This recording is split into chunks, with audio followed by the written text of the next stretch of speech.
Halo, teman-teman cerita Momo. Gimana kabar kalian hari ini? Semoga selalu sehat dan bahagia ya. Selamat datang di channel Cerita Momo, tempat di mana kita bisa baper, emosi, dan merasakan setiap kisah yang ada. Kali ini, Cerita Momo akan bawakan kisah yang judulnya, Tinggalkan Rumah Ini. Ada yang bisa tebak ini tentang apa? Kalau tahu, silakan komen ya. Dan buat teman-teman yang belum bergabung, yuk tekan tombol like dan subscribe biar kita makin semangat bikin ceritanya. Jangan lupa juga komen nama dan asal kota kalian, biar Cerita Momo bisa sapa kalian satu persatu. Langsung aja, yuk kita mulai ceritanya. Suara kicauan burung di pagi hari selalu menjadi melodi favorit Naya. Melodi itu seolah membelai jiwanya, membisikkan janji-janji manis tentang hari yang akan datang. Naya, dengan senyum tipis di bibirnya, menata sarapan di meja makan. Aroma nasi goreng yang ia buat dengan cinta, memenuhi ruang makan yang mewah, tetapi terasa hambar baginya. Kemewahan ini, baginya, hanyalah sangkar emas. Sejak menikah dengan Rangga, ia memang hidup dalam kelimpahan, namun jiwanya seringkali terasa kosong. Naya adalah sosok yang sederhana. Dibesarkan dalam keluarga yang penuh cinta dan hangat, ia diajarkan arti tulusnya memberi dan tulusnya mencintai. Ia tidak pernah menghiraukan latar belakang keluarganya yang tidak semewah keluarga Rangga. Baginya, cinta adalah harta yang tak ternilai. Ia mencintai Rangga apa adanya, dan ia percaya Rangga pun demikian. Ia tidak tahu bahwa di balik senyum suaminya, ada beban berat yang ia pikul, yaitu tekanan dari orang tuanya.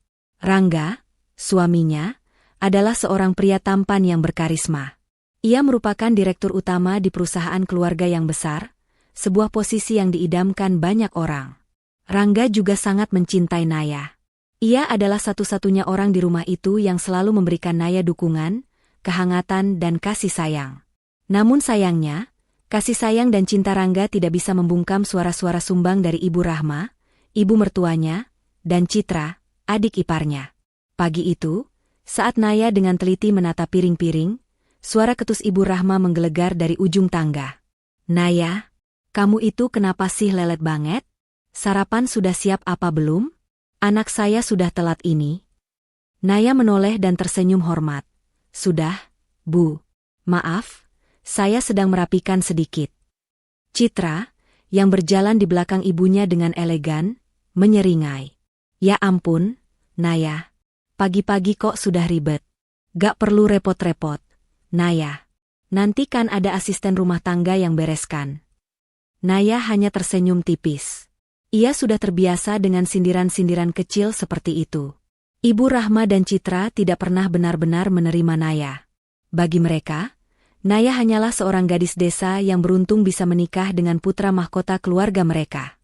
Mereka menganggap Naya tidak pantas bersanding dengan Rangga. "Duh, Naya, nasi goreng buatanmu kok rasanya aneh ya?" kata Citra sambil mendorong piringnya. "Terlalu banyak garam, terlalu banyak minyak. Kenapa sih nggak pesan saja di luar? Lebih enak." "Iya, Naya. Kamu itu kan sudah punya suami kaya raya. Harusnya kamu nggak usah repot-repot masak.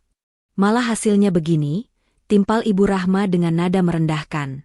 Naya menelan ludah, hatinya terasa perih. Ia mencoba tidak menunjukkan perasaannya. "Maaf, Bu.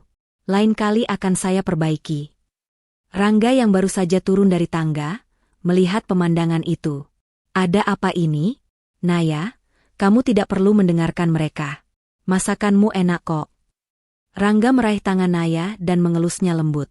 Senyum Naya kembali merekah. Kasih sayang Rangga adalah satu-satunya obat yang mampu menyembuhkan luka hatinya. Rangga pun menatap tajam ibu dan adiknya. "Mama, Citra, hentikan. Jangan lagi menyakiti hati Naya." Citra dan Ibu Rahma memutar mata. "Kami tidak menyakitinya, Rangga. Kami hanya memberi saran." "Saran yang tidak membangun," tukas Rangga. "Ayo Naya, kita sarapan." Suasana pagi yang seharusnya hangat, kembali dingin. Naya hanya bisa menunduk, menikmati suapan nasi goreng yang terasa hambar di lidahnya. Hari-hari Naya di rumah itu, dipenuhi oleh perlakuan yang tidak adil. Jika Rangga tidak di rumah, Ibu Rahma dan Citra akan memperlakukannya seperti pembantu. Mulai dari disuruh membersihkan rumah, memasak, hingga membersihkan kamar mandi, semua itu Naya lakukan tanpa mengeluh. Ia bersabar dan selalu berdoa, agar suatu saat hati mertua dan adik iparnya itu bisa luluh. Namun, ketenangan itu tidak bertahan lama. Kehidupan Naya yang damai, tiba-tiba porak-poranda. Di suatu sore, ketika ia sedang menyirami bunga di taman, teleponnya berdering. Nomor yang tidak dikenal. Ia ragu-ragu untuk mengangkatnya. Namun karena penasaran, ia pun mengangkat telepon itu. "Selamat sore. Apa benar ini dengan Nyonya Naya?" tanya suara seorang wanita di ujung telepon. "Iya, saya sendiri." "Ada apa ya?" jawab Naya. "Maaf, Nyonya. Kami dari pihak kepolisian. Kami ingin memberitahukan bahwa telah terjadi kecelakaan fatal. Korban adalah Bapak dan Ibu Dwi. Mereka..." Suara wanita itu berhenti, dan Naya merasakan lututnya lemas. Jantungnya berdebar kencang. Ia tahu siapa yang dimaksud. Mereka adalah kedua orang tuanya. Telepon itu jatuh dari genggaman Naya. Naya terduduk di tanah, tangisnya pecah. Air matanya mengalir deras, membasahi pipinya. Ia tidak bisa bernapas. Rasanya, separuh jiwanya telah hilang. Rangga yang baru saja pulang kerja, melihat Naya yang terduduk lemas di taman. Ia segera menghampiri Naya. "Naya, ada apa? Kenapa kamu menangis?" tanya Rangga panik. Naya tidak menjawab, ia hanya menangis dan memeluk Rangga. "Mas, orang tuaku, mereka kecelakaan. Mereka sudah tidak ada," kata Naya sambil terisak. Rangga terdiam, ia memeluk Naya dengan erat.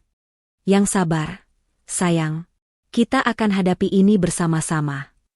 Keesokan harinya, keluarga Rangga ikut menghadiri pemakaman orang tua Naya.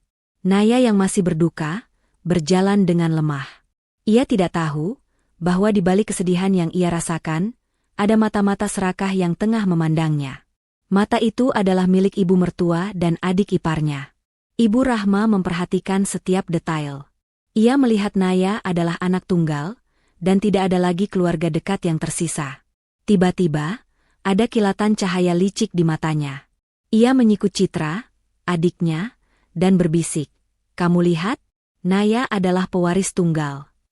"Apa maksudnya, Ma?" tanya Citra bingung. "Ayah Naya itu punya banyak aset," bisik Ibu Rahma. "Naya adalah pewaris tunggalnya." Seketika, tatapan Citra berubah. Ia yang tadinya hanya memperhatikan Naya, kini memandangnya dengan tatapan yang berbeda. Tatapan penuh dengan keserakahan.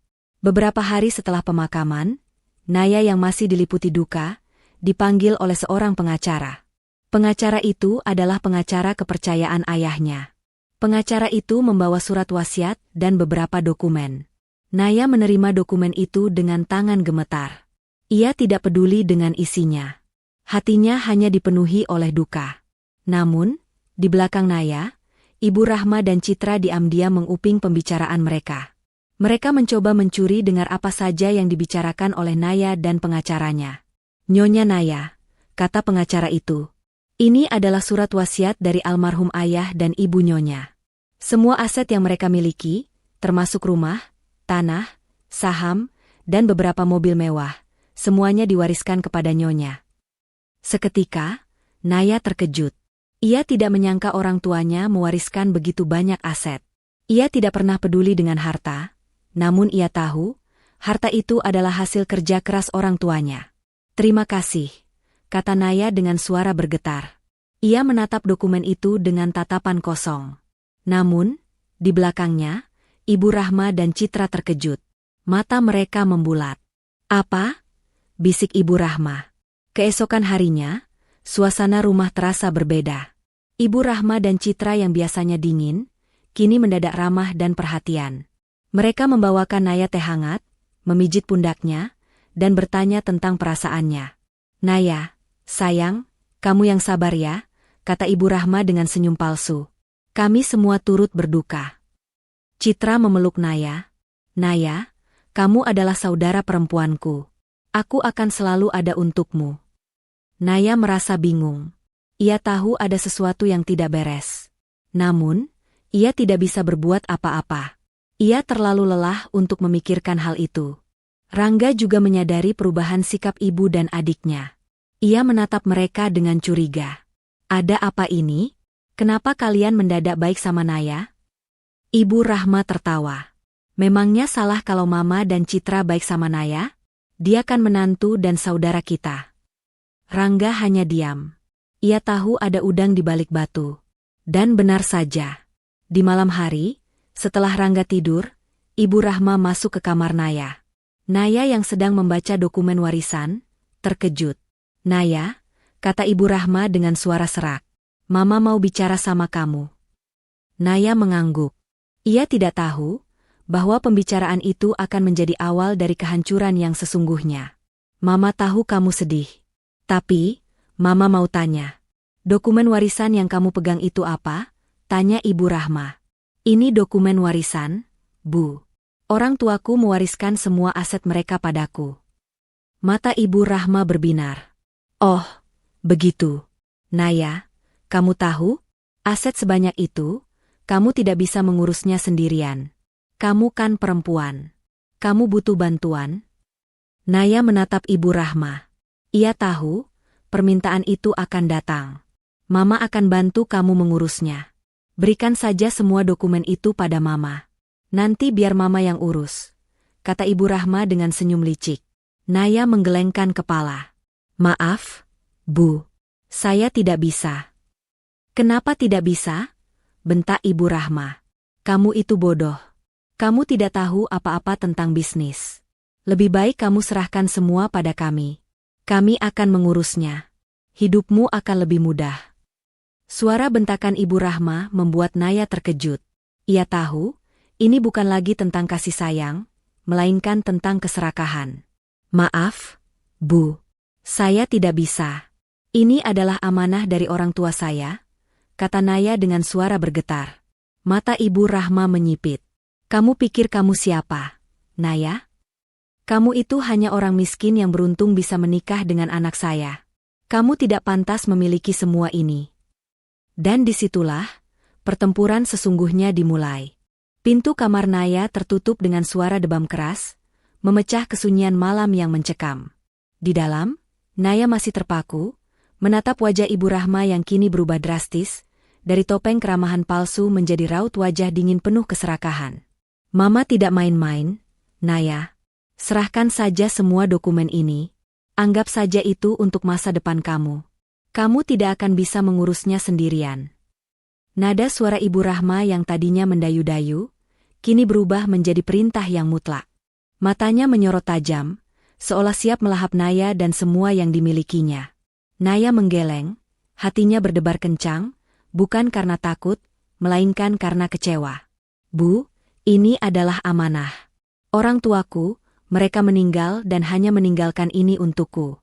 Aku tidak bisa menyerahkannya begitu saja, jawab Naya dengan suara bergetar. Ia mencoba memegang tangan ibu mertuanya, berharap bisa meluluhkan hati wanita itu, namun tangannya ditepis kasar. Amanah? Omong kosong, seru Ibu Rahma, suaranya naik 1 oktav.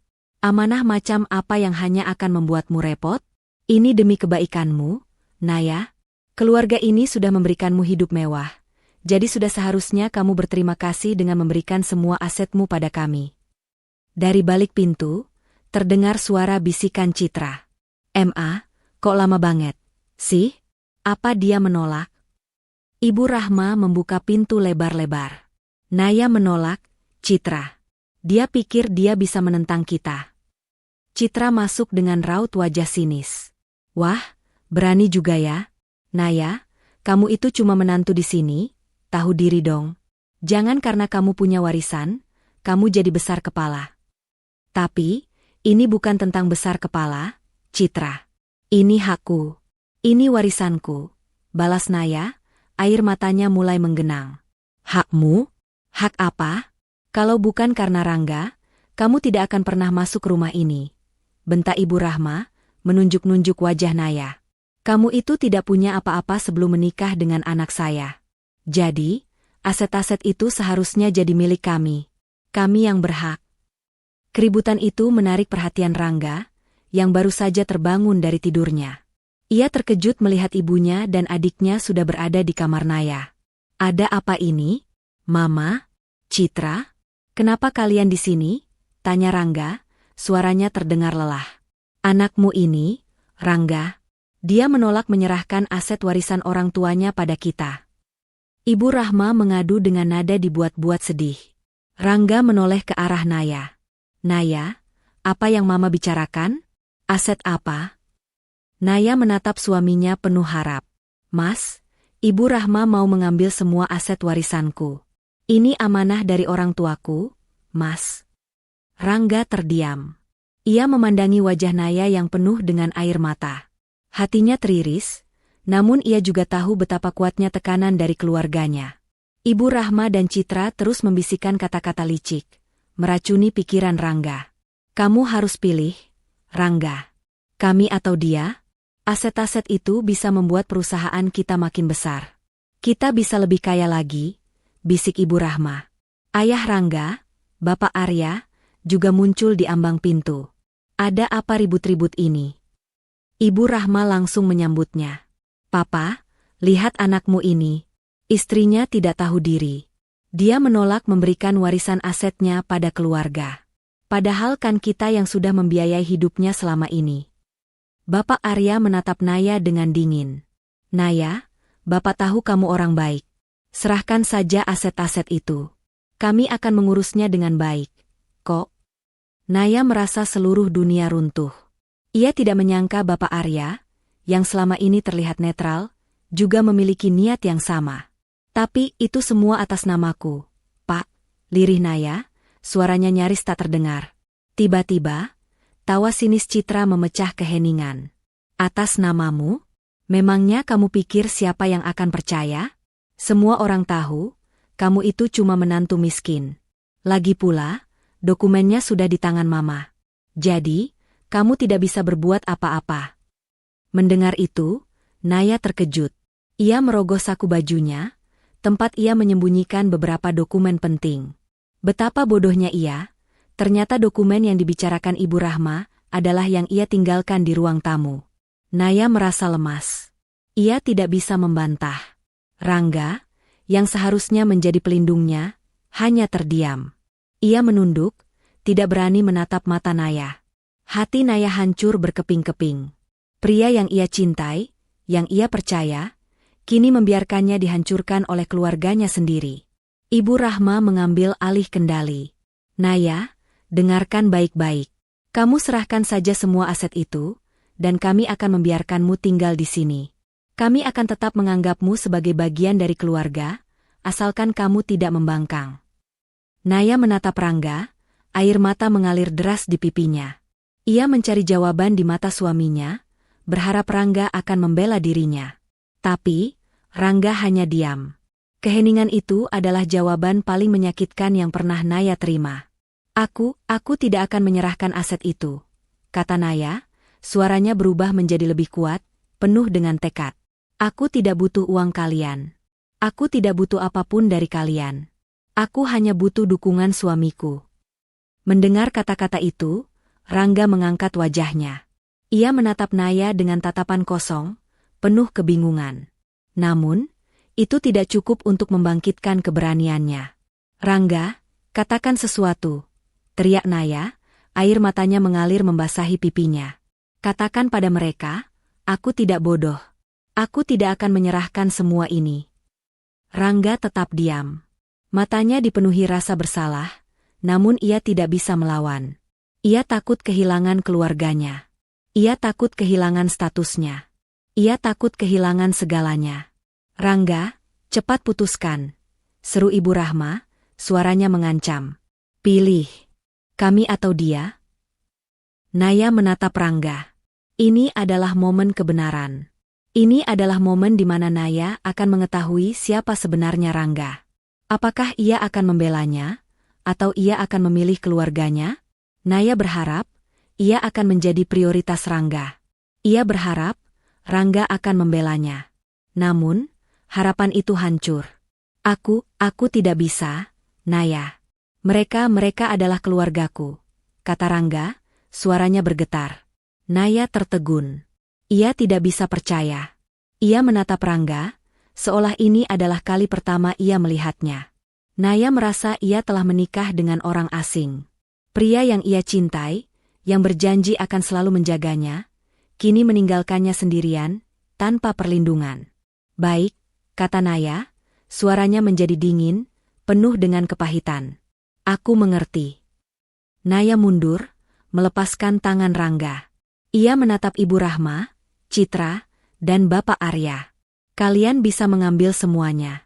Rumah ini, mobil, uang, semuanya. Kalian bisa mengambil semuanya. Tapi, aku tidak akan menyerahkannya. Kalian tidak akan mendapatkan apapun dariku. Aku akan pergi dari sini. Mau pergi kemana kamu? Seru Citra, tawa sinisnya menggema di seluruh ruangan. Kamu pikir kamu bisa hidup tanpa uang kami? Kamu itu bodoh. Kamu tidak punya apa-apa. Aku tidak butuh apa-apa dari kalian, balas Naya. Aku akan pergi dari sini. Aku akan pergi dan kalian tidak akan pernah melihatku lagi. Ibu Rahma maju selangkah, menunjuk Naya dengan telunjuknya, wajahnya memerah. Pergi saja kalau begitu. Tinggalkan rumah ini. Dasar perempuan tidak tahu diri. Keluar dari rumahku. Teriaknya, suaranya menggelegar di seluruh rumah. Naya terdiam, tatapannya kosong. Ia menatap Ibu Rahma, Citra, Bapak Arya, dan Rangga. Mereka semua menertawakannya. Mereka semua menganggapnya sebagai lelucon. Mereka semua menganggapnya sebagai sampah yang tidak berguna. Naya tidak lagi menangis. Ia tersenyum, senyum yang penuh dengan kepahitan. Ia menatap mereka semua satu persatu. Ia akan pergi, dan ia akan kembali. Ia akan kembali, dan ia akan membuat mereka menyesal. Ia akan membuat mereka merasakan apa yang ia rasakan. Naya mengambil tas kecilnya, memasukkan beberapa dokumen yang ia sembunyikan. Ia tidak berpamitan. Ia tidak menoleh ke belakang. Ia melangkah keluar dari kamar itu, melewati keluarga Rangga yang masih tertawa. Ia berjalan menuju pintu depan, melangkah keluar, dan menghilang ke dalam kegelapan malam. Pintu rumah itu tertutup di belakangnya, meninggalkan Naya sendirian di jalanan, tanpa tempat tujuan, tanpa uang, tanpa apa-apa. Hatinya hancur, namun api dendam kini berkobar di dalam dirinya. Ia akan kembali. Ia akan membalas dendam. Pintu rumah itu tertutup di belakang Naya dengan suara debam yang memekakan telinga, bukan hanya bagi rumah itu, tetapi juga bagi hati Naya. Suara itu adalah pengumuman resmi bahwa ia telah diusir. Dan bagi keluarga itu, ia sudah bukan siapa-siapa lagi. Naya masih terpaku, menatap pintu mahoni yang tadinya adalah tempat ia memimpikan kebahagiaan. Di sana, di balik pintu itu, tawa sinis Citra dan suara menggelegar Ibu Rahma masih terngiang. Naya menutup matanya, menarik napas dalam-dalam, dan membiarkan air mata yang membeku di pipinya mencair dan mengalir deras. Ia tidak lagi menangis karena sedih, melainkan karena amarah yang membara. Langit malam pekat tanpa bintang seolah menjadi cerminan dari hatinya yang hampa. Naya berjalan tak tentu arah, hanya bermodal tas kecil di tangan yang berisi beberapa dokumen penting dan sedikit uang tunai yang ia sembunyikan. Ia tidak tahu harus pergi kemana. Malam itu, jalanan Jakarta terasa asing dan dingin. Setiap mobil mewah yang melintas, setiap tawa pasangan yang lewat, setiap cahaya dari rumah-rumah besar yang ia lewati, semuanya terasa seperti menertawakan penderitaannya. Ia teringat kembali saat-saat ia menikah dengan Rangga. Hari itu, ia adalah putri mahkota yang paling bahagia. Ia begitu mencintai Rangga, dan ia percaya cinta mereka akan mengalahkan segalanya, termasuk penolakan dari keluarga Rangga. Ia begitu bodoh, begitu naif. Rangga, yang ia pikir akan menjadi pelindungnya, ternyata tidak lebih dari seorang pengecut yang takut kehilangan harta dan statusnya. Pria yang berjanji akan menjaganya, kini membiarkannya terdampar sendirian di jalanan, diusir oleh keluarganya sendiri. Naya terus berjalan. Kakinya terasa pegal dan hatinya terasa lelah. Ia melihat sebuah bangku kosong di pinggir jalan, di bawah pohon rindang. Ia terduduk di sana, membiarkan tubuhnya bersandar pada pohon itu, dan memeluk dirinya sendiri. Malam itu, ia tidak hanya kehilangan rumah, tetapi juga cinta dan keluarganya. Ia kehilangan segalanya, kecuali satu hal, api dendam yang membara di dalam dirinya. Ia membuka tas kecilnya, mengeluarkan beberapa dokumen yang ia sembunyikan. Dokumen-dokumen itu adalah bukti bahwa ia adalah pewaris tunggal semua aset orang tuanya. Ia memeluk dokumen itu, seolah itu adalah satu-satunya harta berharga yang ia miliki. Ia tidak akan membiarkan keluarga Rangga mengambilnya. Tidak akan pernah. Ia bersumpah, ia akan membuat mereka menyesal.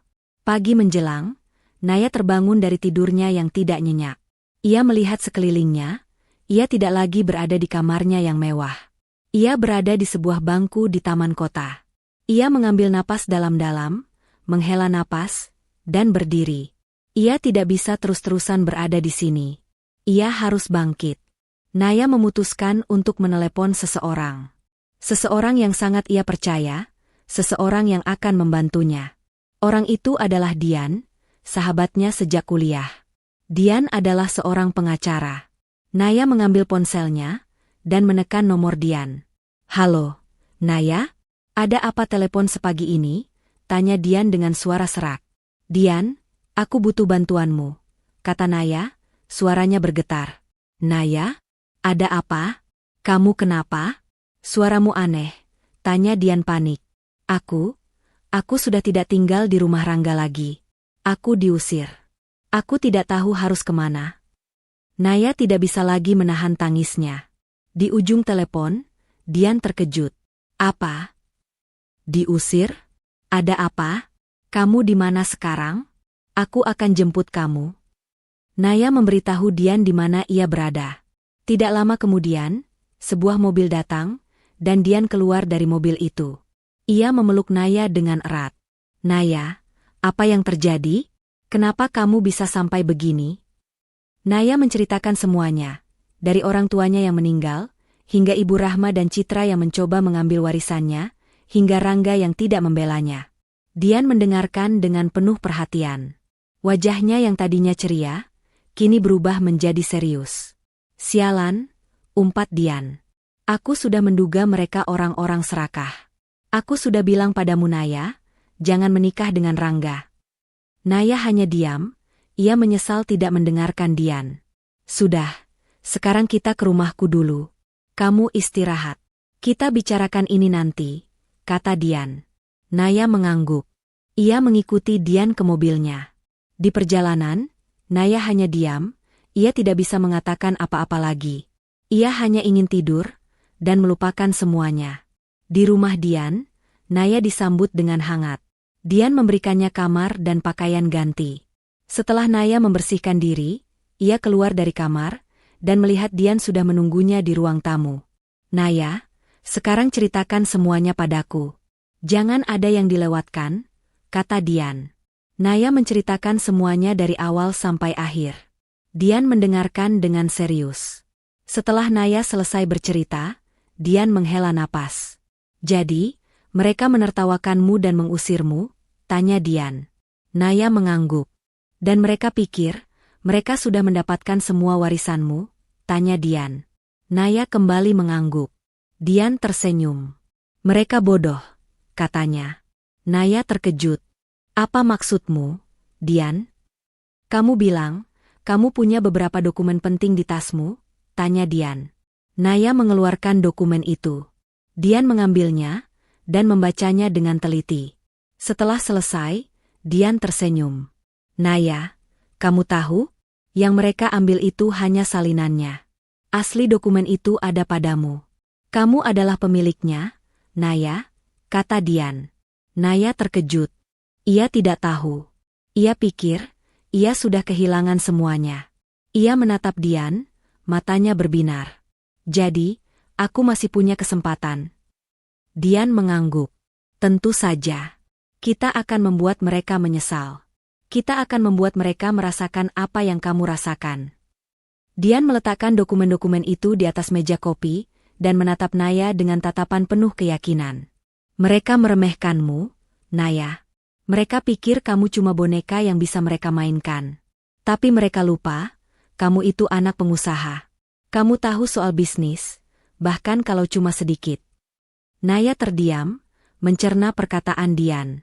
Selama ini, ia memang tidak pernah ikut campur dalam urusan bisnis orang tuanya, tapi ia sering mendengar mereka berdiskusi. Ia tahu bahwa ayahnya tidak pernah menyimpan semua asetnya dalam satu tempat. Ayahnya adalah seorang strategis. Pikiran itu memberikannya kekuatan baru. Aku akan membantumu, Naya. Tapi ini akan menjadi pertarungan panjang. Kita butuh rencana matang, kata Dian. Pertama, kita harus amankan asetmu. Kita akan pindahkan semua kepemilikan ke dalam satu rekening baru yang tidak terdeteksi oleh mereka. Mata Naya mulai berbinar, bukan karena air mata, melainkan karena cahaya harapan dan tekad. Ia merasa seperti seorang jenderal yang baru saja menemukan sekutu terbaiknya. Ia mengangguk mantap. Kedua, kita akan biarkan mereka merasa di atas angin. Lanjut Dian, senyum licik mulai terukir di wajahnya. Kita akan biarkan mereka berpikir bahwa mereka sudah memenangkan segalanya. Biarkan mereka berpesta dengan aset palsu itu. Naya meraih tangan Dian. Jadi, mereka tidak akan curiga. Tepat, jawab Dian. Saat mereka sibuk merayakan, kita akan bekerja dalam bayangan. Kita akan temui pihak bank. Kita akan serahkan semua aset, tapi bukan untuk dijual. Kita akan gunakan aset itu sebagai jaminan untuk utang yang akan segera mereka miliki. Maksudmu? Naya mengerutkan kening. Mereka pasti akan meminjam uang dengan jaminan aset warisan itu. Jelas Dian. Mereka kan serakah. Begitu mereka tahu mereka punya aset kaya, mereka pasti akan menggunakannya untuk berfoya-foya atau mengembangkan bisnis mereka dengan uang pinjaman. Dan saat mereka tidak bisa membayar, tanya Naya, matanya menyala penuh kepuasan. Saat mereka tidak bisa membayar, kita akan muncul, kata Dian, suaranya pelan dan dingin. Tapi kita tidak akan menyelamatkan mereka. Kita akan membiarkan mereka jatuh. Kita akan melihat mereka kehilangan segalanya. Naya menghela napas panjang. Ia mengambil ponselnya dan menatap pesan terakhirnya kepada Rangga. Pesan itu terasa begitu lemah dan naif. Aku akan membuktikan padamu bahwa kamu telah membuat kesalahan terbesar dalam hidupmu. Naya menghapus pesan itu. Ia tahu kata-kata tidak akan berarti apa-apa. Ia tidak perlu membuktikan apapun pada Rangga. Ia hanya perlu bertindak. Tindakan yang akan membuat mereka semua merasakan apa yang ia rasakan. Naya menatap dirinya di cermin di kamar Dian. Wajahnya pucat dan matanya bengkak. Tapi sekarang, ia melihat sesuatu yang berbeda. Ia melihat seorang pejuang, seorang wanita yang tidak akan pernah menyerah, yang akan bangkit dari abu kehancuran dan membalas dendam. Ia tersenyum, senyum yang dingin, penuh dengan kepahitan, dan juga penuh dengan tekad. Ia akan kembali, dan ia akan membalas dendam. Pagi itu, di rumah Dian, Naya terbangun dengan perasaan yang berbeda. Jika semalam ia adalah korban yang hancur, pagi ini ia adalah seorang pejuang yang siap bangkit. Tekadnya sekuat baja. Ia menatap Dian, sahabatnya yang setia, yang kini menjadi satu-satunya orang yang ia percayai. Dian, aku siap. Ayo kita mulai, kata Naya dengan suara mantap. Dian tersenyum. Itu baru Naya yang aku kenal. Rencana pertama, kita akan ke bank. Kamu harus amankan semua asetmu. Mereka tidak akan pernah bisa mengambil apapun yang bukan hak mereka. Naya mengangguk. Mereka berdua bersiap-siap dan segera menuju sebuah bank besar yang terletak di pusat kota. Bank ini adalah tempat di mana semua dokumen warisan Naya, yang ia warisi dari orang tuanya, disimpan. Sesampainya di sana, mereka disambut oleh seorang manajer bank yang ramah, Bapak Rizal, yang sudah dikenal oleh Dian. Selamat datang, Nona Naya. Tuan Dian sudah memberitahu saya tentang kedatangan Anda. Sapa Bapak Rizal. Silakan, mari kita periksa dokumen-dokumen ini. Naya menyerahkan dokumen-dokumen warisan yang ia bawa. Bapak Rizal memeriksanya dengan teliti. Ia membandingkan dokumen itu dengan salinan yang ada di dalam sistem bank. Setelah beberapa saat, ia mengangkat kepalanya, tersenyum. Nona Naya, semua dokumen ini asli. Semua aset ini, dari mulai properti, saham perusahaan, hingga deposito, semuanya terdaftar atas nama Anda, kata Bapak Rizal. Naya merasa lega. Ia menoleh ke arah Dian, yang tersenyum. Apa yang harus kita lakukan sekarang, Bapak? Tanya Dian. Kita akan pindahkan semua aset ini ke dalam rekening baru yang aman. Tidak ada satupun yang bisa mengaksesnya, kecuali Nona Naya sendiri. Kita juga akan membuat sebuah surat pernyataan yang menyatakan bahwa semua dokumen yang Anda miliki adalah satu-satunya dokumen asli. Jelas Bapak Rizal. Proses itu memakan waktu yang cukup lama. Naya menandatangani banyak dokumen, membuat rekening baru, dan memindahkan semua asetnya. Ia merasa seperti seorang yang baru saja mendapatkan kehidupan barunya. Ia tidak lagi merasa hampa dan rapuh. Ia merasa kuat. Sementara itu, di rumah Rangga, keluarga itu merayakan kemenangan mereka. Ibu Rahma dengan bangga menunjukkan dokumen-dokumen palsu yang ia dapatkan dari Rangga. Lihat, anakku. Ini dia. Semua aset Naya. Kita akan jadi orang paling kaya di kota ini. Citra bertepuk tangan kegirangan. Wah, Mama. Kita bisa beli apa saja sekarang. Aku mau mobil baru. Aku mau tas baru. Aku mau liburan ke luar negeri. Bapak Arya, yang awalnya ragu, kini tersenyum puas. Bagus, bagus. Sekarang kita bisa kembangkan perusahaan kita. Kita bisa lebih kaya lagi. Rangga hanya diam, ia merasa aneh. Ia merasa bersalah. Ia tidak tahu apakah ia telah melakukan hal yang benar. Ia memandangi wajah Naya yang penuh dengan air mata. Ia merasa seperti seorang pengecut. Tapi, ia tidak bisa berbuat apa-apa. Ia sudah terlanjur berjanji pada keluarganya. Ia tidak bisa mundur lagi. Kamu kenapa, Rangga? Tanya Ibu Rahma. Kamu tidak senang? Kamu akan jadi orang kaya. Jangan sedih-sedih, dong. Tidak, Ma. Aku senang, jawab Rangga, mencoba tersenyum. Aku hanya merasa lelah. Sudahlah, kamu istirahat saja. Kami akan mengurus semuanya, kata Ibu Rahma. Keesokan harinya, keluarga Rangga langsung mendatangi bank yang mereka percaya. Mereka mengajukan pinjaman besar dengan jaminan aset warisan Naya. Bank, yang melihat dokumen-dokumen itu dan melihat nama keluarga Rangga yang terpandang, menyetujui pinjaman itu dengan mudah. Mereka tidak tahu bahwa dokumen itu palsu, dan semua aset itu sudah dipindahkan. Selamat, Tuan dan Nyonya, kata manajer bank itu. Pinjaman Anda disetujui. Anda bisa menggunakan uang ini untuk mengembangkan perusahaan Anda. Ibu Rahma dan Citra bertepuk tangan kegirangan. Wah, kita berhasil, seru Ibu Rahma. Sekarang kita bisa foya-foya.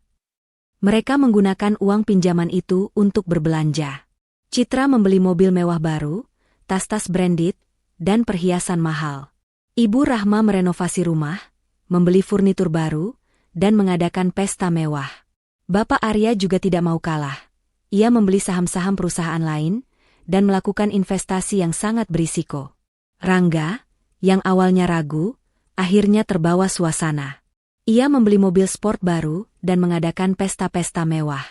Ia mencoba melupakan Naya, namun wajah Naya yang penuh dengan air mata terus menghantui pikirannya. Sementara itu, Naya dan Dian memantau semuanya dari jauh. Mereka menggunakan koneksi Dian di bank untuk mendapatkan informasi tentang keluarga Rangga. Mereka tahu bahwa keluarga Rangga telah mengambil pinjaman besar. Mereka tahu bahwa mereka menggunakan aset palsu sebagai jaminan. Mereka tahu bahwa mereka telah masuk ke dalam jebakan yang Naya dan Dian siapkan. Naya merasa puas. Ia tersenyum. Ia tidak lagi merasa sedih. Ia merasa seperti seorang pemenang. Mereka bodoh, Naya. Mereka tidak tahu bahwa mereka sedang berjalan menuju kehancuran, kata Dian. Naya mengangguk. Aku tahu. Aku akan membuat mereka menyesal. Beberapa bulan berlalu. Keluarga Rangga hidup dalam kemewahan yang luar biasa. Mereka menghamburkan uang pinjaman itu dengan cepat. Perusahaan mereka, yang seharusnya berkembang, malah mengalami kerugian besar karena investasi Bapak Arya yang gagal. Mereka mulai merasa kesulitan. Rangga, kita tidak punya uang lagi, kata Ibu Rahma, panik. Perusahaan kita rugi besar. Kita harus bayar cicilan pinjaman ke bank. Rangga terkejut. Apa? Cicilan apa, Ma? Cicilan pinjaman yang kita ambil dari bank. Kita harus bayar, seru Ibu Rahma. Rangga panik. Ia tidak tahu harus berbuat apa. Ia menoleh ke arah Bapak Arya. "Pak, bagaimana ini? Kita tidak punya uang." Bapak Arya juga panik. "Bapak tidak tahu. Semua investasi Bapak gagal. Kita tidak punya uang. Kita harus cari cara." Mereka mencoba menjual beberapa aset mereka, namun harganya sangat jatuh. Mereka mencoba menjual mobil Rangga, tapi tidak ada yang mau membelinya dengan harga tinggi.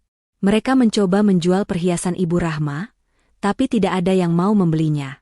Keluarga Rangga mulai merasakan tekanan. Mereka tidak tahu harus berbuat apa. Mereka tidak punya uang. Mereka tidak punya aset. Mereka tidak punya apa-apa. Mereka hanya punya utang. "Ini semua gara-gara kamu, Rangga," teriak Ibu Rahma. "Kamu tidak bisa mengurus perusahaanmu. Kamu hanya bisa menghabiskan uang." Rangga terkejut. "Apa? Aku? Mama yang menyuruhku mengambil pinjaman itu. Tapi kamu yang menandatanganinya. Kamu yang bertanggung jawab," teriak Ibu Rahma. Mereka mulai bertengkar. Mereka saling menyalahkan. Mereka saling membenci. Mereka tidak lagi menjadi keluarga yang harmonis. Mereka menjadi keluarga yang hancur. Sementara itu, Naya dan Dian melihat semuanya dari jauh. Mereka tersenyum. Mereka tahu bahwa ini baru permulaan. Mereka tahu bahwa kehancuran mereka akan segera datang. "Naya, mereka akan segera bangkrut," kata Dian. "Mereka akan kehilangan segalanya." Naya mengangguk. "Aku tahu. Aku akan membiarkan mereka menderita. Aku akan membiarkan mereka merasakan apa yang aku rasakan." Naya mengambil ponselnya dan melihat foto-foto yang dikirimkan oleh agen mata-matanya. Foto-foto itu menunjukkan keluarga Rangga yang kini hidup dalam penderitaan.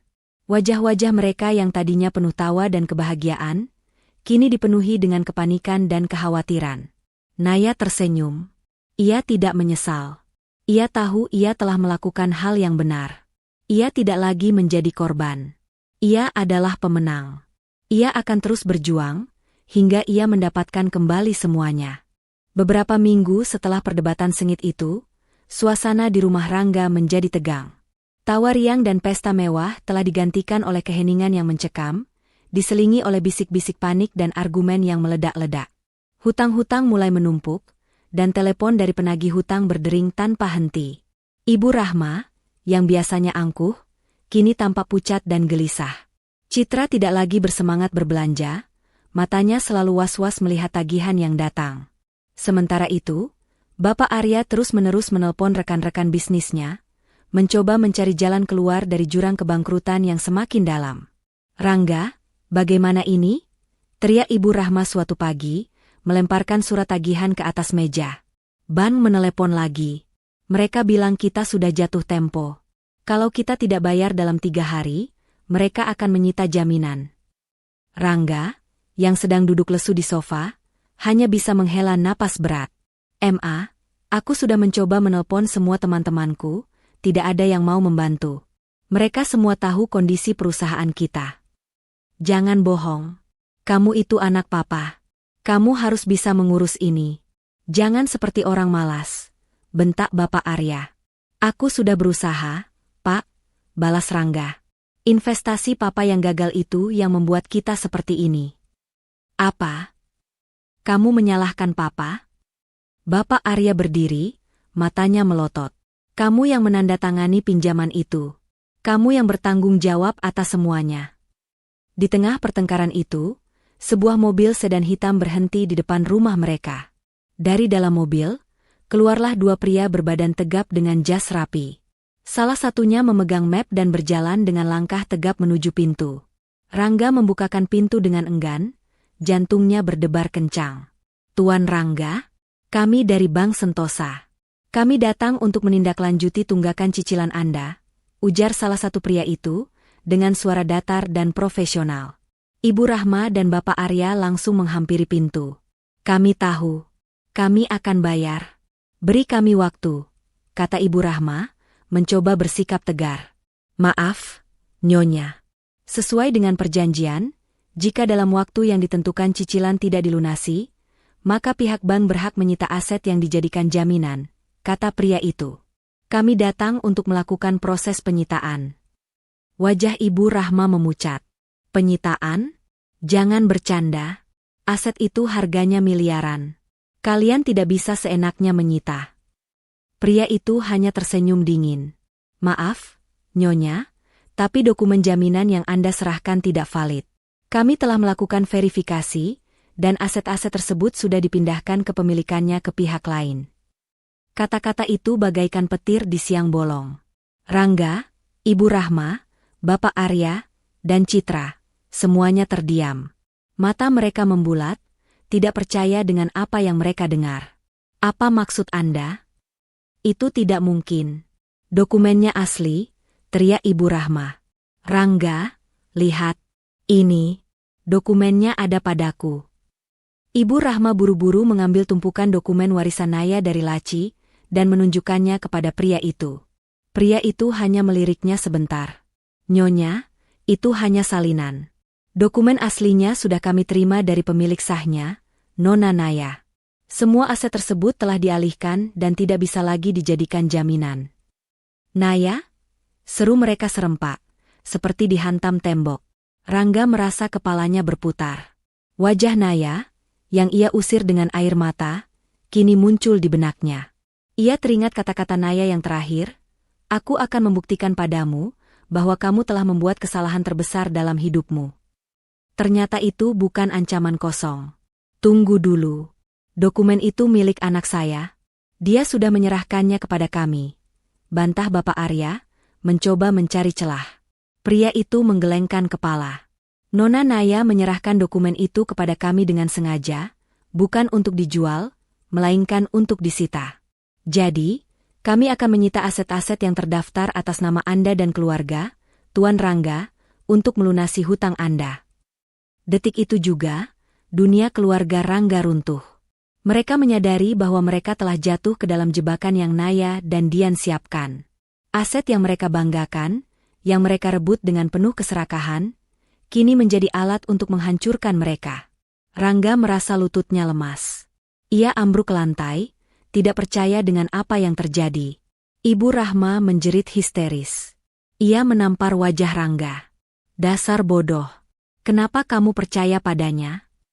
Kenapa kamu memberikan dokumen itu kepadanya? Sekarang kita hancur. Bapak Arya tidak bisa berkata-kata. Ia hanya bisa menatap mobil mewahnya, yang kini akan disita. Begitu juga dengan Citra, yang melihat tas-tas brandednya akan segera menjadi milik orang lain. Mereka semua hancur. Sementara itu, di sebuah kafe sederhana, Naya dan Dian sedang menikmati kopi. Ponsel Dian berdering, menampilkan nama Bapak Rizal. Dian mengangkatnya, dan setelah berbicara sebentar, ia menutupnya dan menoleh ke arah Naya dengan senyum puas. Naya, mereka sudah datang. Mereka akan menyita aset-aset mereka. Naya tidak menunjukkan ekspresi apapun. Mereka sudah tahu. Mereka sudah tahu. Dan mereka sangat terkejut, kata Dian. Mereka mencoba berdalih, tapi Bapak Rizal sudah tahu. Ia bilang, mereka sangat ketakutan. Naya mengangguk. Ia tidak merasa bahagia, ia hanya merasa hampa. Ia tidak membenci mereka, ia hanya merasa kasihan. Ia tidak ingin mereka hancur. Ia hanya ingin mereka tahu bahwa ia bukanlah orang yang bisa mereka mainkan. Setelah ini, mereka akan menjadi gembel, kata Dian. Mereka tidak akan punya apa-apa lagi. Aku tahu, kata Naya, tapi aku tidak akan kembali. Aku tidak akan memaafkan mereka. Naya mengambil ponselnya, dan menelpon Bapak Rizal. Bapak, terima kasih banyak. Bapak sudah membantu saya. Sama-sama, Nona Naya. Saya hanya melakukan tugas saya, jawab Bapak Rizal. Tapi saya harus berterima kasih kepada Anda. Anda sudah membuka mata saya. Saya tidak akan pernah lagi meremehkan seorang wanita. Naya tersenyum. Ia tidak lagi merasa sedih. Ia tidak lagi merasa hampa. Ia merasa lega. Ia tahu, ia telah melakukan hal yang benar. Ia tidak lagi menjadi korban. Ia adalah seorang pejuang, seorang pemenang. Naya dan Dian terus memantau semuanya dari jauh. Mereka melihat keluarga Rangga yang diusir dari rumah mereka sendiri. Mereka melihat mobil-mobil mewah yang disita. Mereka melihat bagaimana mereka menjadi gembel, yang tidak punya apa-apa lagi. Naya tidak menyesal. Ia tahu ia telah melakukan hal yang benar. Ia tidak lagi menjadi korban. Ia adalah pemenang. Pintu gerbang rumah mewah itu terbuka lebar, bukan untuk menyambut tamu, melainkan untuk membiarkan sebuah truk pengangkut masuk. Barang-barang mewah, mulai dari sofa kulit mahal, lemari antik, hingga lukisan-lukisan berbingkai emas, satu persatu diangkat dan diangkut. Itu adalah hari di mana keluarga Rangga harus merelakan segalanya. Bank telah menyita rumah mereka dan semua isinya untuk melunasi hutang-hutang yang menumpuk. Ibu Rahma terduduk di trotoar, menutupi wajahnya dengan kedua tangan. Air matanya mengalir deras, bukan karena sedih, melainkan karena rasa malu dan putus asa. Ia tidak bisa menerima kenyataan bahwa ia, seorang sosialita yang dihormati, kini menjadi gelandangan.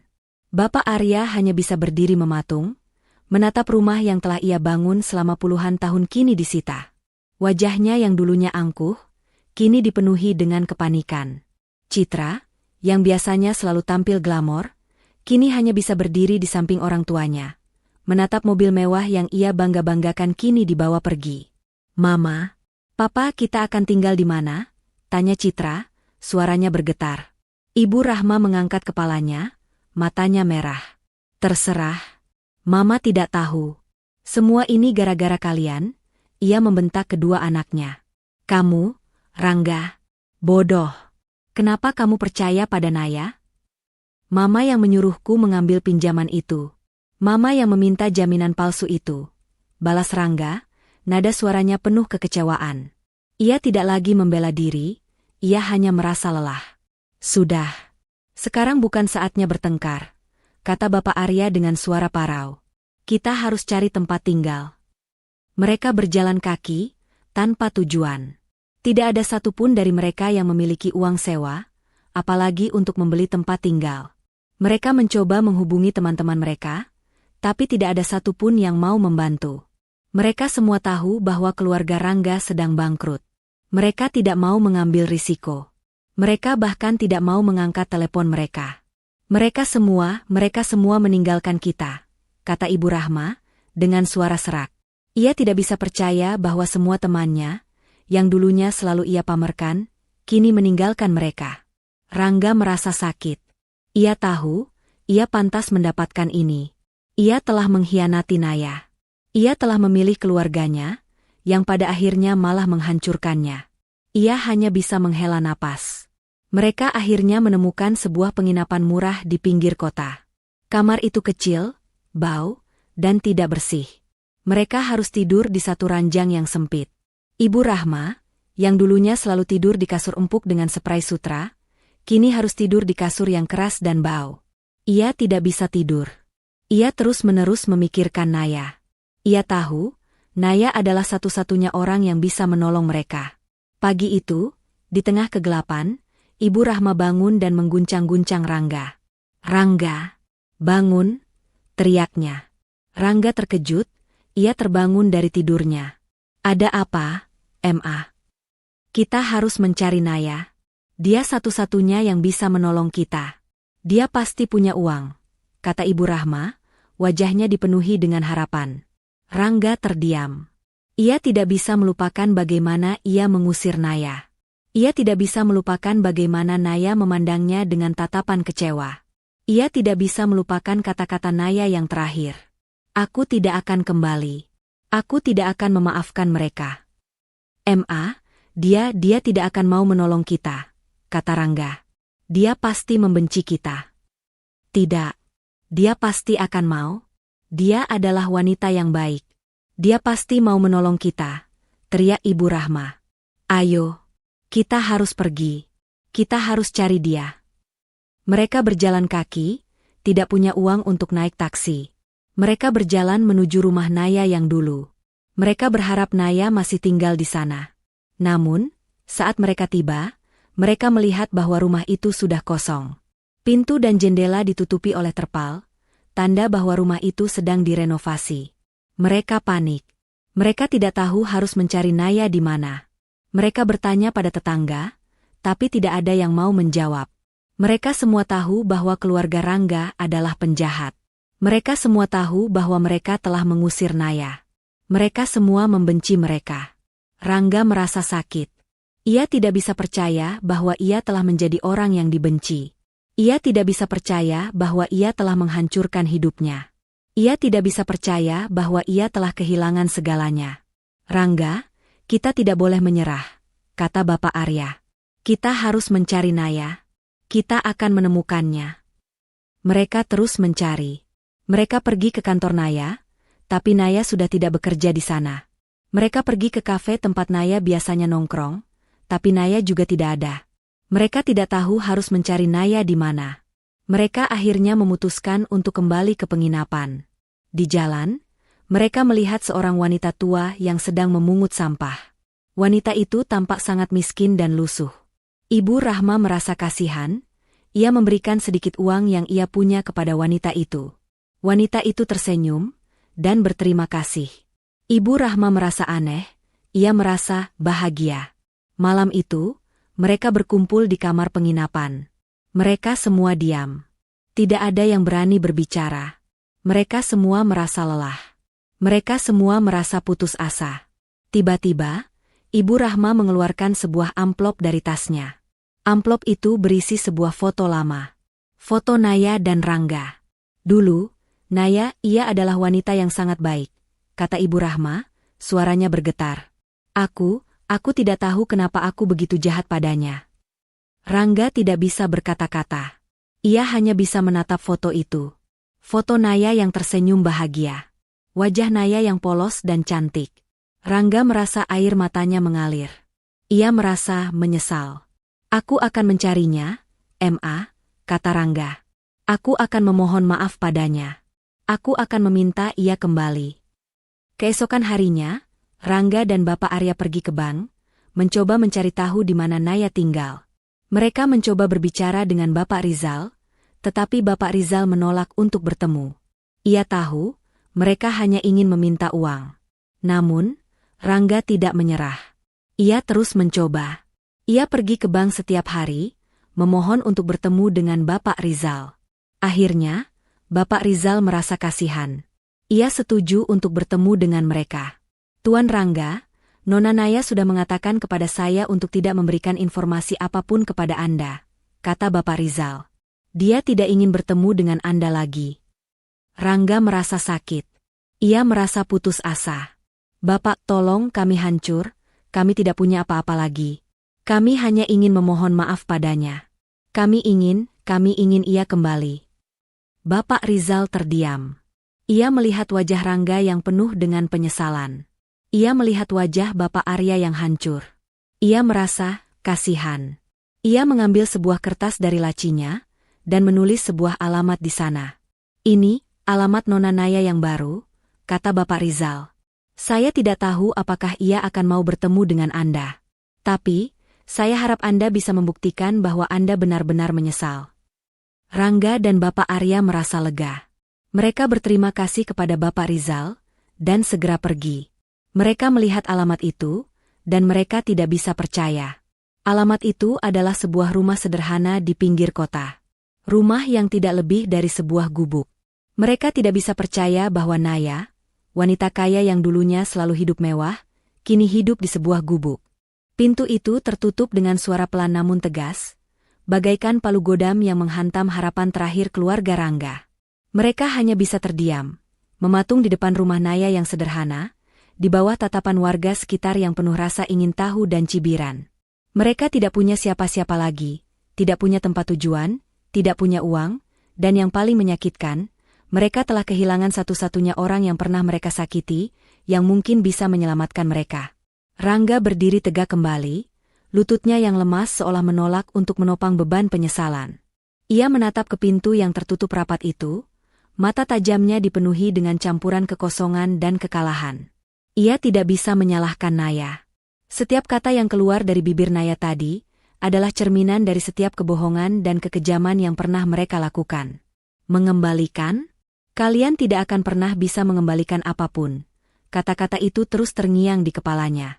Naya tidak hanya membalas dendam dengan menghancurkan mereka secara finansial, tetapi juga secara emosional. Ia telah membuktikan bahwa kebahagiaan sejati tidak bisa dibeli dengan uang, dan ia telah mencabut akar-akar yang menghubungkan mereka dengan masa lalu. Ibu Rahma dan Bapak Arya saling berpandangan. Rasa malu yang membakar lebih perih daripada api. Mereka, yang dulunya selalu sombong dan angkuh, kini harus berdiri di depan pintu rumah yang bahkan tidak layak mereka singgahi. Mereka, yang dulunya memandang rendah Naya dan memanggilnya gembel, kini mereka yang menjadi gembel. Citra, yang selama ini hanya bisa bergantung pada kakak dan orang tuanya, kini harus menghadapi kenyataan bahwa ia harus mencari nafkah sendiri. Kita harus pergi, bisik Bapak Arya, suaranya parau dan bergetar.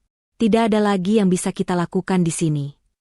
Mereka berjalan kembali ke jalan utama dengan kepala tertunduk. Warga sekitar berbisik dan menunjuk-menunjuk ke arah mereka, mencibir. Ada yang berteriak, "Makan tuh Karma. Dulu aja sombongnya minta ampun." Citra, yang biasanya selalu merespon dengan marah, kini hanya bisa terdiam dan menundukkan kepalanya, tidak berani membalas. Mereka berjalan tanpa tujuan, hingga akhirnya mereka tiba di sebuah persimpangan jalan yang ramai.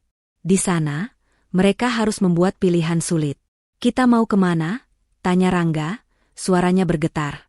Ibu Rahma mendongak, matanya yang bengkak kini menatap jalan yang penuh dengan mobil-mobil. "Mama tidak tahu. Kita tidak punya tempat tujuan, tidak punya siapa-siapa lagi. Kita harus mencari pekerjaan," kata Bapak Arya. "Kita tidak bisa selamanya hidup seperti ini." Mendengar kata-kata pekerjaan, Ibu Rahma langsung bereaksi. "Pekerjaan? Pekerjaan apa? Kamu pikir kita bisa bekerja? Kita tidak pernah bekerja. Kita selalu punya bawahan. Kita tidak punya pilihan lain, Ma," kata Rangga. "Kita harus bekerja, atau kita akan mati kelaparan di jalan." Pilihan sulit di depan mata mereka. Rangga, yang tidak pernah bekerja kecuali mengelola perusahaan keluarganya, kini harus mencari pekerjaan dari nol. Bapak Arya, yang dulunya selalu duduk di kursi direktur, kini harus menjadi karyawan biasa. Citra, yang dulunya hanya tahu cara berbelanja dan bersenang-senang, kini harus belajar cara mencari uang sendiri.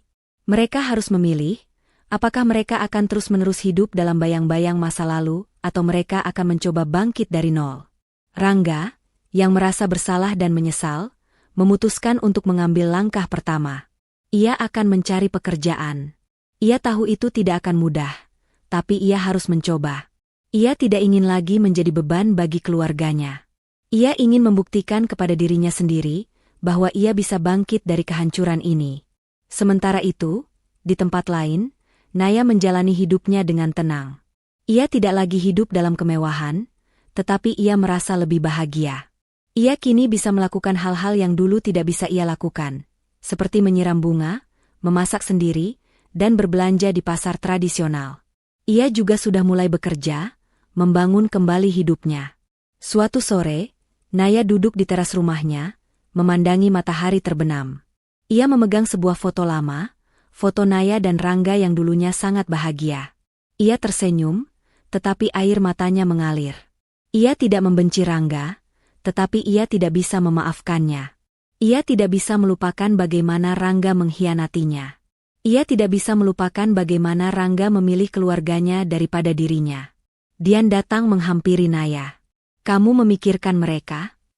Naya mengangguk. "Aku tidak tahu. Aku hanya merasa kosong. Aku tidak merasa bahagia. Aku tidak merasa dendam. Aku hanya merasa lelah." "Itu wajar, Naya," kata Dian, mengusap punggungnya. "Kamu sudah melewati banyak hal. Kamu sudah berjuang sendirian. Kamu berhak merasa lelah." "Aku tahu," kata Naya, "tapi aku tidak menyesal. Aku tidak menyesal telah melakukan ini. Aku hanya berharap mereka tidak datang. Aku tidak ingin mereka ada dalam hidupku lagi." Dian mengangguk. "Aku mengerti. Tapi, bagaimana jika mereka datang lagi? Apa yang akan kamu lakukan?" Naya terdiam. Ia tahu, ia harus membuat pilihan sulit. Ia harus memutuskan apakah ia akan memaafkan mereka, atau ia akan membiarkan mereka hidup dalam penderitaan. Ia tahu, jika ia memaafkan mereka, ia akan kembali ke masa lalu yang menyakitkan. Tetapi jika ia tidak memaafkan mereka, ia akan selamanya hidup dalam kehampaan. Naya tidak tahu harus memilih apa. Ia hanya bisa berdoa agar ia bisa menemukan jalan keluar dari semua ini. Di jalan, keluarga Rangga berpisah. Bapak Arya dan Ibu Rahma pergi ke sebuah tempat pengungsian sementara Rangga dan Citra pergi mencari pekerjaan. Rangga mencoba melamar sebagai sopir taksi, tapi ia ditolak karena ia tidak punya SIM. Citra mencoba melamar sebagai kasir, tapi ia ditolak karena ia tidak punya pengalaman. Mereka akhirnya menyadari bahwa hidup itu tidak mudah. Malam itu, mereka berkumpul di sebuah taman. Mereka duduk di bangku, menatap langit yang penuh bintang. Mereka tidak bisa tidur. Mereka tidak bisa makan. Mereka hanya bisa memikirkan hidup mereka yang hancur. "Aku tidak bisa, Pak," kata Citra, menangis. "Aku tidak bisa hidup seperti ini. Aku mau pulang." Bapak Arya memeluknya.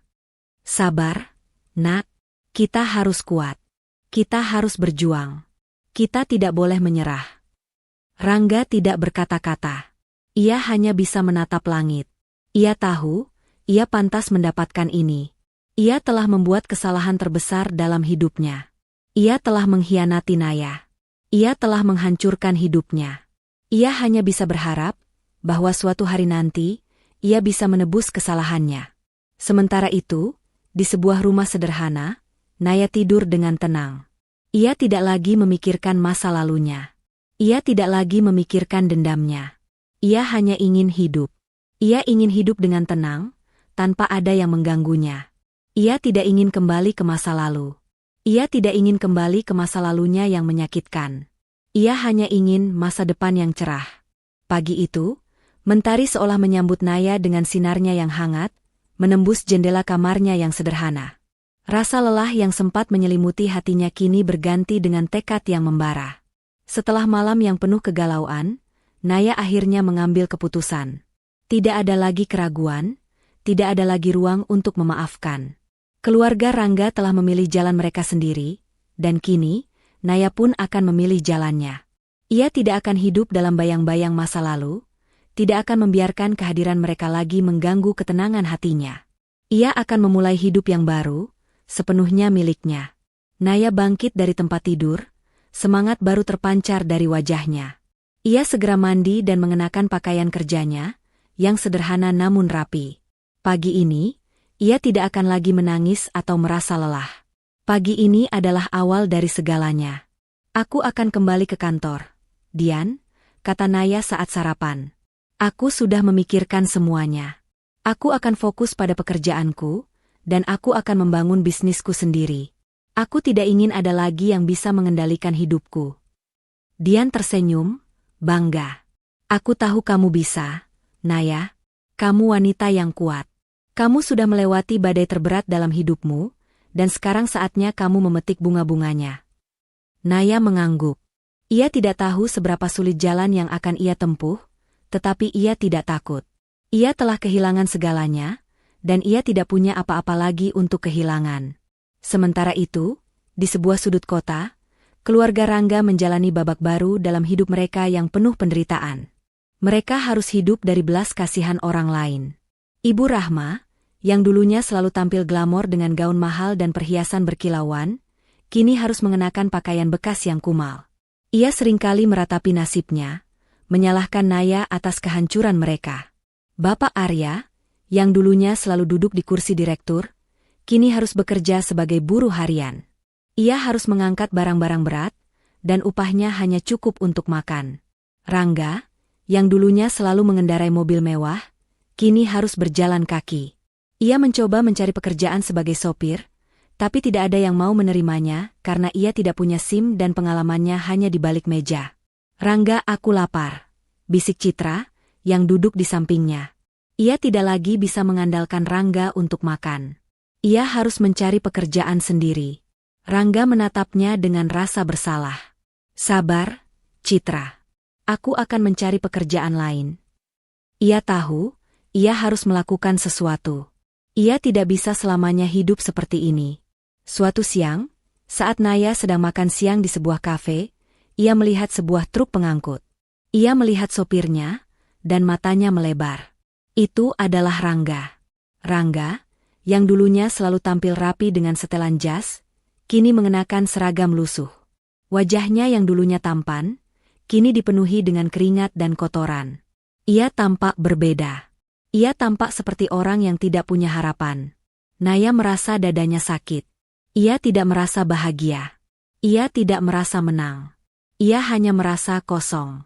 Ia tidak tahu mengapa ia merasa seperti ini. Ia seharusnya merasa senang, bukan? Ini adalah balas dendamnya. Tapi, mengapa ia tidak merasa apa-apa? Rangga melihat Naya. Ia terkejut. Ia tidak percaya bahwa Naya ada di sana. Ia melihat Naya yang kini tampak lebih bahagia dan cantik. Naya tidak mengenakan pakaian mewah, tapi ia tampak elegan dan percaya diri. Naya tidak menatapnya dengan kebencian, melainkan dengan tatapan kosong yang tidak bisa ia baca. Rangga merasa sakit. Ia merasa malu. Ia tidak ingin Naya melihatnya seperti ini. Ia segera mengalihkan pandangannya, dan segera pergi. Naya tidak memanggilnya. Ia hanya menatapnya, sampai truk itu menghilang dari pandangannya. Naya tidak tahu mengapa ia merasa seperti ini. Ia tidak merasa dendam, tapi ia tidak bisa melupakan. Ia tidak bisa melupakan bagaimana Rangga mengkhianatinya. Ia tidak bisa melupakan bagaimana Rangga memilih keluarganya daripada dirinya. Ia hanya bisa hidup. Ia hanya bisa melanjutkan hidupnya. Sementara itu, di tempat lain, keluarga Rangga berjuang untuk bertahan hidup. Ibu Rahma, yang dulunya selalu menghabiskan ribuan dolar untuk belanja, kini harus memungut sampah untuk makan. Ia tidak bisa percaya bahwa ia telah menjadi gelandangan. Bapak Arya, yang dulunya selalu duduk di kursi direktur, kini harus bekerja sebagai buruh harian. Ia harus mengangkat barang-barang berat, dan upahnya hanya cukup untuk makan.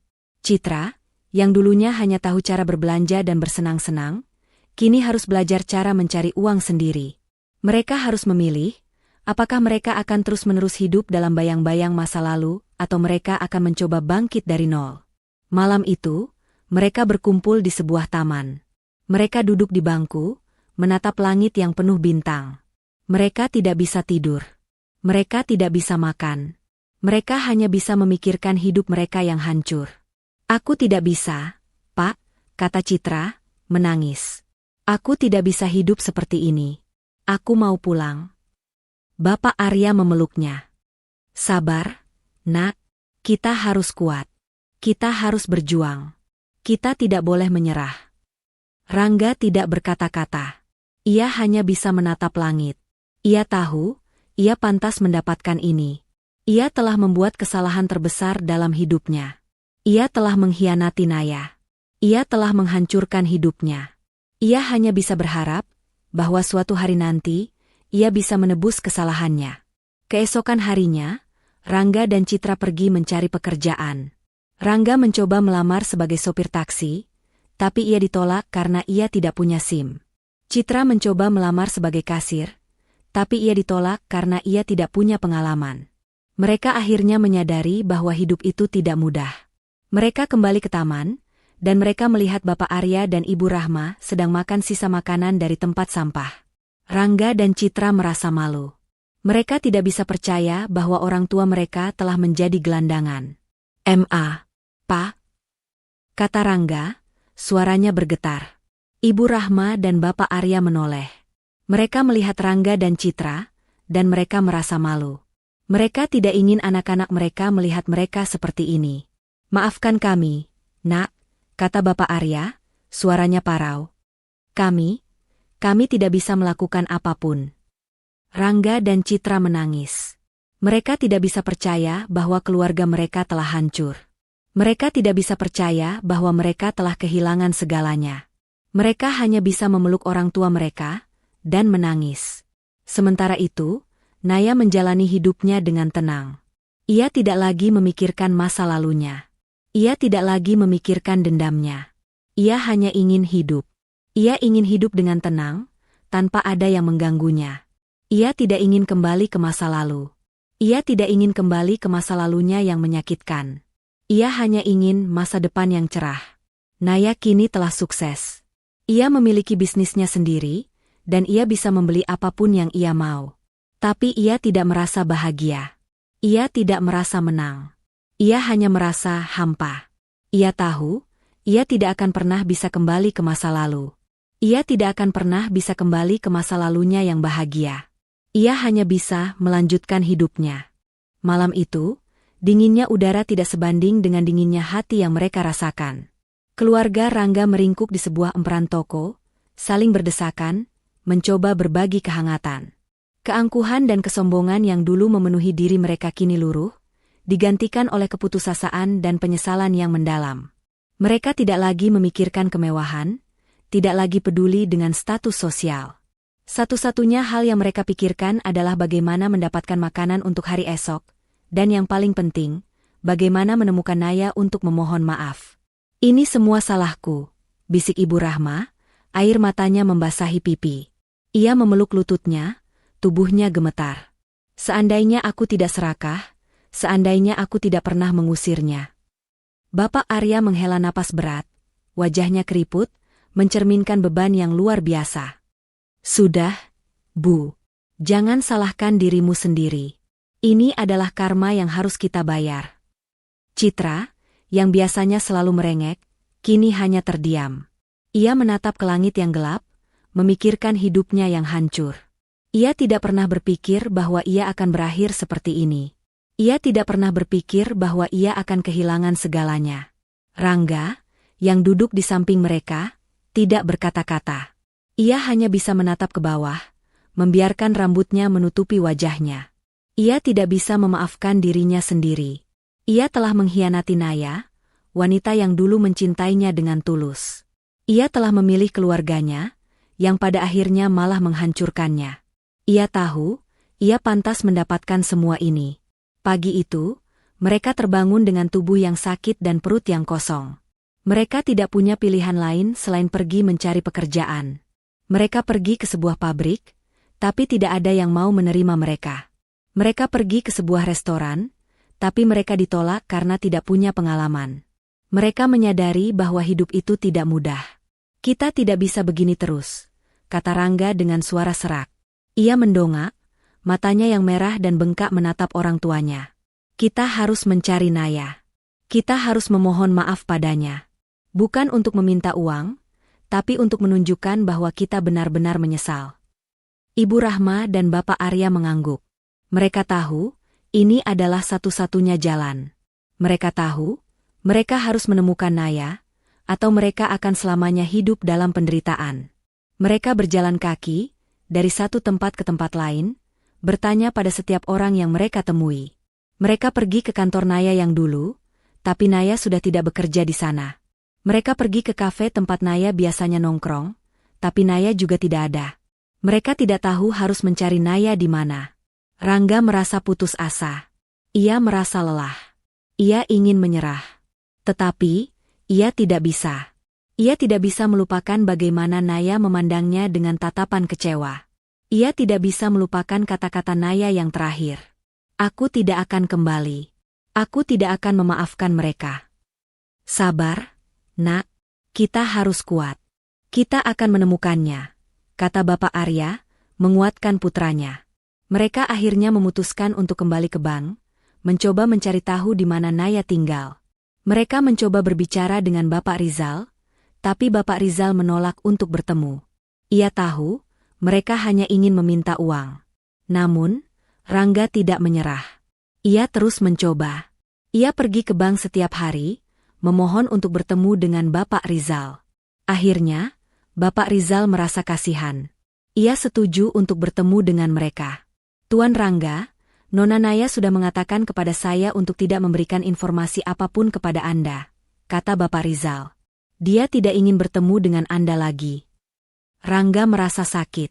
Ia merasa putus asa. "Bapak, tolong, kami hancur, kami tidak punya apa-apa lagi. Kami hanya ingin memohon maaf padanya.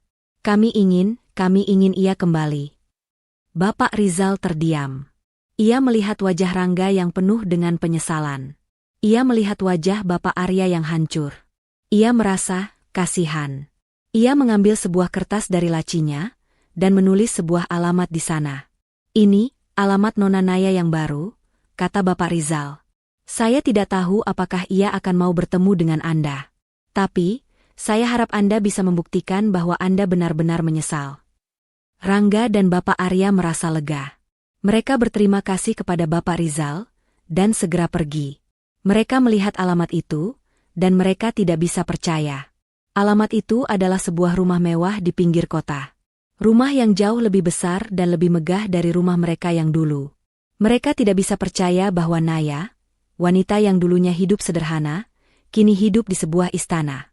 Mereka tiba di rumah itu, dan mereka melihat Naya sedang menyiram bunga. Naya tampak bahagia. Wajahnya bersinar, senyumnya tulus. Ia tidak tampak seperti wanita yang baru saja kehilangan segalanya. Ia tampak lebih cantik. Mereka merasa malu. Mereka tidak berani mendekat. Mereka hanya bisa berdiri di sana, menatap Naya. Naya melihat mereka, dan ia terkejut. Wajahnya yang dulunya tersenyum, kini menjadi datar. Matanya menjadi tajam. Kenapa kalian ada di sini?" tanya Naya, suaranya dingin. "Kalian tidak punya urusan lagi denganku." Rangga merasa lututnya lemas. Ia ambruk ke lantai, memohon. "Naya, tolong maafkan aku menyesal, aku tahu, aku telah membuat kesalahan terbesar dalam hidupku." Naya tidak menjawab. Ia hanya menatap mereka. Ia tidak merasa bahagia. Ia tidak merasa dendam. Ia hanya merasa hampa. Ia tidak ingin mereka kembali. Ia tidak ingin mereka ada di dalam hidupnya lagi. Ia hanya ingin sendirian. "Tolong beri kami kesempatan lagi," kata Bapak Arya. "Kami akan melakukan apapun. Kami akan mengembalikan semuanya padamu." Naya tersenyum. "Mengembalikan?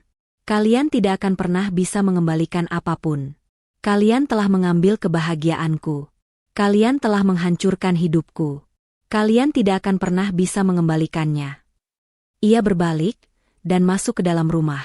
Pintu itu tertutup, meninggalkan keluarga Rangga yang hancur di depan pintu. Mereka tidak punya apa-apa lagi. Mereka tidak punya siapa-siapa lagi. Mereka hanya punya penyesalan. Keluarga Rangga kembali ke jalan, rasa malu dan kekecewaan membayangi langkah mereka. Mereka kini menyadari bahwa apa yang mereka lakukan tidak bisa dimaafkan, dan apa yang mereka inginkan tidak akan pernah bisa kembali. Mereka melihat kembali ke rumah Naya, dan mereka tahu, Naya kini telah berada di tempat yang lebih baik. Tempat yang tidak akan pernah bisa mereka raih. Naya, di dalam rumahnya, berjalan ke jendela, dan melihat keluar. Ia melihat keluarga Rangga yang pergi dengan kepala tertunduk. Ia tidak merasa bahagia, ia tidak merasa menang. Ia hanya merasa kosong. Ia tidak tahu mengapa ia merasa seperti ini. Ia seharusnya merasa senang, bukan? Ini adalah balas dendamnya. Tapi, mengapa ia tidak merasa apa-apa? Ia duduk di sofa, dan memegang sebuah foto lama. Foto Naya dan Rangga. Ia tersenyum, tetapi air matanya mengalir. Ia tidak membenci Rangga, tetapi ia tidak bisa memaafkannya. Ia tidak bisa melupakan bagaimana Rangga mengkhianatinya. Ia tidak bisa melupakan bagaimana Rangga memilih keluarganya daripada dirinya. Ia hanya bisa hidup. Ia hanya bisa melanjutkan hidupnya. Di jalan, keluarga Rangga berpisah. Bapak Arya dan Ibu Rahma pergi ke sebuah tempat pengungsian sementara Rangga dan Citra pergi mencari pekerjaan. Rangga mencoba melamar sebagai sopir taksi, tapi ia ditolak karena ia tidak punya SIM. Citra mencoba melamar sebagai kasir, tapi ia ditolak karena ia tidak punya pengalaman. Mereka akhirnya menyadari bahwa hidup itu tidak mudah. Malam itu, mereka berkumpul di sebuah taman. Mereka duduk di bangku, menatap langit yang penuh bintang. Mereka tidak bisa tidur. Mereka tidak bisa makan. Mereka hanya bisa memikirkan hidup mereka yang hancur. "Aku tidak bisa, Pak," kata Citra, menangis. "Aku tidak bisa hidup seperti ini. Aku mau pulang." Bapak Arya memeluknya. "Sabar, Nak. Kita harus kuat. Kita harus berjuang. Kita tidak boleh menyerah." Rangga tidak berkata-kata. Ia hanya bisa menatap langit. Ia tahu, ia pantas mendapatkan ini. Ia telah membuat kesalahan terbesar dalam hidupnya. Ia telah mengkhianati Naya. Ia telah menghancurkan hidupnya. Ia hanya bisa berharap bahwa suatu hari nanti, ia bisa menebus kesalahannya. Keesokan harinya, Rangga dan Citra pergi mencari pekerjaan. Rangga mencoba melamar sebagai sopir taksi, tapi ia ditolak karena ia tidak punya SIM. Citra mencoba melamar sebagai kasir, tapi ia ditolak karena ia tidak punya pengalaman. Mereka akhirnya menyadari bahwa hidup itu tidak mudah. Mereka kembali ke taman, dan mereka melihat Bapak Arya dan Ibu Rahma sedang makan sisa makanan dari tempat sampah. Rangga dan Citra merasa malu. Mereka tidak bisa percaya bahwa orang tua mereka telah menjadi gelandangan. Pak, kata Rangga, suaranya bergetar. Ibu Rahma dan Bapak Arya menoleh. Mereka melihat Rangga dan Citra, dan mereka merasa malu. Mereka tidak ingin anak-anak mereka melihat mereka seperti ini. Maafkan kami, Nak, kata Bapak Arya, suaranya parau. Kami tidak bisa melakukan apapun. Rangga dan Citra menangis. Mereka tidak bisa percaya bahwa keluarga mereka telah hancur. Mereka tidak bisa percaya bahwa mereka telah kehilangan segalanya. Mereka hanya bisa memeluk orang tua mereka, dan menangis. Pagi itu, langit Jakarta tampak cerah, seolah ikut merayakan babak baru dalam kehidupan Naya. Di teras rumahnya yang megah, ia menikmati secangkir teh hangat sambil membaca laporan keuangan perusahaannya. Perusahaannya berkembang pesat, dan ia kini menjadi salah satu pengusaha muda yang paling sukses. Namun, kesuksesan itu tidak membuat Naya sombong. Ia tetap menjadi Naya yang dulu, yang sederhana dan rendah hati, hanya saja dengan kebijaksanaan yang lebih matang. Beberapa hari setelah pertemuan terakhirnya dengan keluarga Rangga, Naya merasa hampa, seperti ada bagian dari dirinya yang masih terikat dengan masa lalu. Ia menyadari bahwa balas dendam tidak memberinya kebahagiaan, melainkan hanya melepaskannya dari beban masa lalu. Ia mengerti bahwa memaafkan bukanlah melupakan, melainkan melepaskan. Ia tidak akan memaafkan mereka, tapi ia akan melepaskan mereka. Ia tidak akan lagi membiarkan mereka mengganggu hidupnya. Naya memutuskan untuk melakukan sesuatu yang sangat penting. Ia memanggil Bapak Rizal dan memintanya untuk bertemu. Di sebuah kafe, Naya menyerahkan sebuah amplop kepada Bapak Rizal. Pak, ini adalah uang untuk melunasi seluruh hutang keluarga Rangga. Tapi ada satu syarat, kata Naya. Jangan beritahu mereka bahwa saya yang membayarnya. Bilang saja ini adalah program sosial dari bank. Bapak Rizal terkejut. Tapi, Nona Naya, Anda sudah berhasil membalas dendam Anda. Kenapa Anda melakukan ini? Saya tidak merasa bahagia, Pak, kata Naya. Saya menyadari bahwa kebahagiaan sejati bukanlah balas dendam, melainkan ketenangan hati. Saya tidak ingin mereka menderita lagi.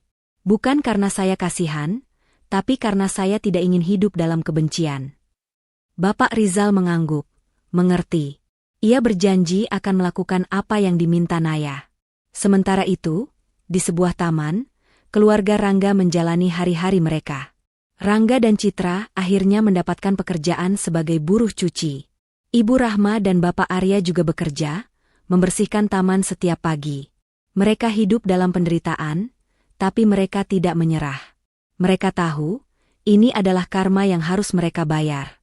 Aku merindukan Naya, bisik Rangga pada suatu malam, saat ia dan keluarganya sedang makan mie instan. Aku merindukan suaranya, senyumnya, semuanya. Kita pantas mendapatkan ini, Nak, kata Bapak Arya. Kita telah membuat kesalahan terbesar dalam hidup kita. Tiba-tiba, seorang pria datang menghampiri mereka. Pria itu adalah petugas dari bank. Ia menyerahkan sebuah amplop. Selamat, hutang Anda telah lunas, katanya. Keluarga Rangga terkejut. Mereka tidak bisa mempercayai apa yang mereka dengar. Hutang mereka telah lunas? Mereka tidak tahu siapa yang membayarnya. Siapa yang membayarnya? Pak, tanya Ibu Rahma. Itu adalah program sosial dari bank, kata pria itu. Anggap saja ini adalah kesempatan kedua bagi Anda. Keluarga Rangga merasa lega. Mereka tidak tahu siapa yang telah menolong mereka, tetapi mereka tahu bahwa mereka telah mendapatkan kesempatan kedua. Mereka tidak akan menyia-nyiakannya. Mereka akan memulai hidup yang baru, dengan hati yang baru. Mereka kembali ke rumah, yang kini telah direnovasi oleh bank. Mereka tidak lagi memiliki barang-barang mewah, tapi mereka memiliki satu sama lain. Mereka tidak lagi kaya, tapi mereka memiliki kebahagiaan sejati. Mereka sadar, kebahagiaan bukanlah tentang harta benda, melainkan tentang cinta dan kasih sayang. Rangga, yang kini telah bekerja sebagai tukang cuci, datang menemui Naya. Ia berdiri di depan gerbang rumah Naya, dan ia tidak berani masuk. Ia hanya bisa menatap Naya dari jauh. Naya, yang sedang menyiram bunga, melihat Rangga. Ia terkejut. "Naya, terima kasih," bisik Rangga. "Aku tahu, kamu yang membayarnya. Maafkan aku tahu, aku telah membuat kesalahan terbesar dalam hidupku. Aku hanya ingin kau tahu, aku akan selalu mencintaimu." Naya tidak berkata-kata. Ia hanya tersenyum. Ia tidak memaafkan Rangga, tapi ia telah melepaskannya. Ia tahu, ia tidak akan pernah bisa kembali ke masa lalu. Tapi ia tahu, ia akan selalu memiliki masa depan yang cerah. Rangga berbalik, dan pergi. Ia tidak lagi merasa putus asa. Ia tidak lagi merasa sedih. Ia merasa bahagia. Ia tahu, ia telah mendapatkan kesempatan kedua.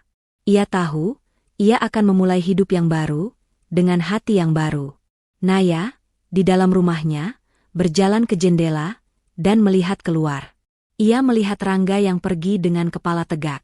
Ia tidak merasa bahagia, ia tidak merasa menang. Ia hanya merasa tenang. Ia tahu, ia tidak akan pernah bisa kembali ke masa lalu. Ia tidak akan pernah bisa kembali ke masa lalunya yang menyakitkan. Ia hanya ingin masa depan yang cerah. Pesan moral. Kisah Naya adalah cerminan dari kehidupan. Kita semua akan melewati badai dalam hidup kita. Kita akan dikhianati, disakiti, dan dihancurkan. Tapi, kita harus ingat bahwa kita tidak akan pernah sendirian. Ada orang-orang yang mencintai kita, dan ada Tuhan yang selalu berada di sisi kita. Kita harus belajar untuk memaafkan, tapi kita tidak harus melupakan. Kita harus belajar untuk bangkit, tapi kita tidak harus melupakan asal-usul kita. Kita harus belajar untuk hidup, tapi kita tidak harus hidup dalam dendam. Cerita ini juga mengajarkan kita bahwa kekayaan bukanlah segalanya. Kekayaan sejati adalah cinta, kasih sayang, dan kebahagiaan. Kekayaan sejati adalah ketenangan hati. Kekayaan sejati adalah hidup.